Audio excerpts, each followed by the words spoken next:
Hey there, welcome to LSAT Demon Daily. I'm Nathan Fox, that's Ben Olson. We're the founders of LSATdemon.com and our weekly podcast, Thinking LSAT. This is an exit survey, somebody who is unsubscribing from the demon. And what did they say? Yeah, it says, well, the first question is, why are you leaving? And they said, I plan to take the LSAT soon.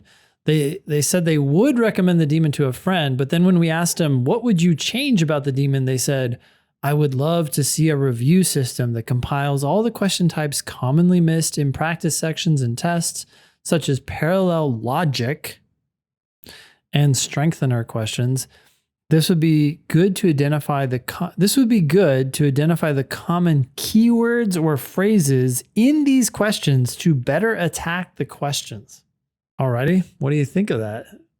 Well, we have tons of resources that would help, I think, this applicant in tons of ways. I'm worried that they're looking for keywords and phrases instead of just really reading it for understanding. I mean, our written explanations they're designed to not just teach you that one question. Each one of those explanations is designed to teach you about, like, there's a more meta thing going on where, I mean, that's why we talk about question types in the first place. Like, I think frequently, more often than not, maybe our explanations are going to be like, well, on a strengthen question, here's what I'm thinking. Here's what you need to do. Yeah. And it's linking back to the lesson on strengthen questions too. So you can dig deeper even if you want to, but like you said, you don't need to, because this lesson is continually being rehashed in a slightly different way for that question that you're doing, but it's being extrapolated to the general principle of strengthen questions or whatever type of question you're on. Yeah. As far as this idea that you need a review system that compiles all the question types commonly missed, I understand that is out there. That's a thing that other programs might encourage, but I want to encourage you to get good at all the questions. And I don't really need so much to diagnose your weaknesses as I need to just watch you drill. I mean, if you just do one question at a time and get them right, then you've got it. But when you miss a question, well, then it's not that you need to like brush up on that type of question. It's you didn't answer that question correctly. It asked you a question. You chose a wrong answer. You also failed to pick the right answer. There's something going on. There's something here that with this one that you don't understand. And if you really thoroughly understood that one, I think that would go a long way to you also understanding all other questions of that type. Yeah. Last thing, I guess, is that if you do discover like, hey, I suck at parallel reasoning, I want to get better at parallel reasoning, the drilling tool does allow you, if you wanted, to drill only parallel reasoning questions. So we do have filters that are built in. It's not about common keywords and phrases. We're not selling gimmicky, like memorize this list and you'll have it. That's just not how this test works. They can use totally novel terms to ask the exact same question. We get this question pretty often, this desire to see question types missed, and what percentage of this question type have I missed? And I think they're getting that, like you said, from these other programs that do that. We certainly can provide this information. We know what percentage of main point questions you've missed, but we deliberately choose not to because we don't want you to get distracted. I mean, this is a term that we haven't used in a long time, but statsturbation, right? Like getting obsessed with somehow, I have 79% correct in main point questions, but only 64% correct in necessary assumption questions. There must be something there. I've really got to dig into that. It's like, no.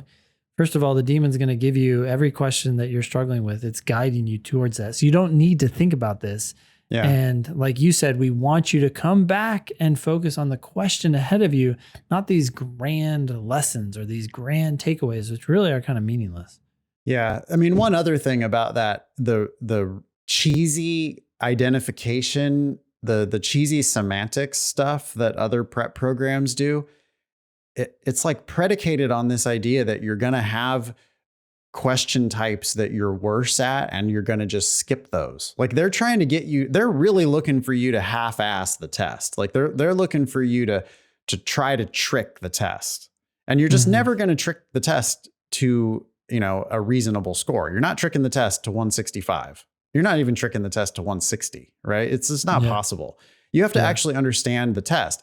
And with, they're kind of like, oh, well, if it says this, then that's that type of question. For one, you might be wrong. Like these two words do not make a question type.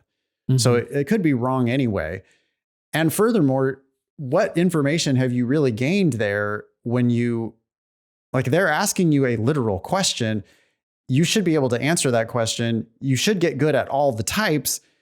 I don't know. I think the fetish for types seems to be related to, well, I've got my types that I'm going to do, and I've got my types that I'm not going to do. Like I'm going to skip those ones, or well, those ones are harder for me. And instead, I would rather just be like, what? They're all the same. It's one question at a time. Who cares what type it is? Just answer the question. And they tend to fit into types, but you'll learn to recognize that language. How many types are there? That depends on how you break it down. I mean, you could say there's 14, there's 18. That's the crazy thing. And we get questions about, oh, I don't see in your system any mention of principal types. It's like, yeah, well. There's no such thing as a principal question. Oh, yeah. There's no helpful such thing as a principal question. Yeah. The word principal appears in supported questions as well as strengthened questions, which are diabolically different question types. Yeah. And so it's weird to hyper focus on that. I actually don't even know why these other companies do. That's from LSAC itself. The original thing. Yeah, they did do that. That was in, remember the LSAT Super Prep book? Yeah, and it talked about two different types of principal questions. Yeah. Yeah. Apply a principle and infer a principle. And so it's like, oh, so you mean strengthen and supported? Yeah. They fit so easily into these other question types that you learn to just, when you see the word principle, you can essentially just cross it out. It doesn't mean anything. It means thing. Yeah. Which one of the following principles means the exact same as which one of the following? Well, they always say too, which one of the following principles, if valid or if true, which is exactly what you'd say. So now it's a strengthened question. Yeah, exactly. In a strengthened question. Yeah.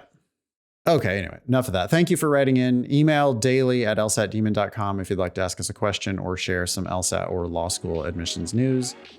Thanks for listening.